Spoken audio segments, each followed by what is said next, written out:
Malengi oina maming chalaba sahi mari khudingi pangthokpa Olympic Games hantak sahi 2024 ge ona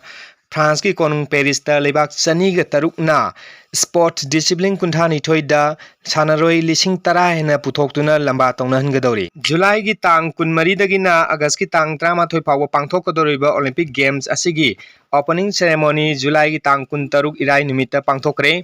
Haiba opening ceremony chasi mukta ukidi mongda phajakraba maigi kumai amde harau kumai kaya gloina pangthoki haina pithibi lebak kaya dagi thagatpa phongdong lagli asigumba malengi oiba Olympic Games asida India gi oinasu sports tratukta athletes samaga tratet thadoktuna pithibi lebak kaya ga changdamna hangadauri India gi medal kaya purakani haina asa tawnariba sanaroi singi manungda Imphal East ki Nongpok Kakchingdagi Saikhom Mirabai Chanu masagi Saikhom Mirabai asisu amani India gi oina weightlifting masanada Saikhom Mirabai Chanu mathantamak selection tawduna Paris Olympics 2024 asida 49 kg weight ki oina malengi leba kyadai lakpa athlete chamaga kungal oinana August ki tang 8 ki numidangi pung 13 taba matamda lamba tawnagadori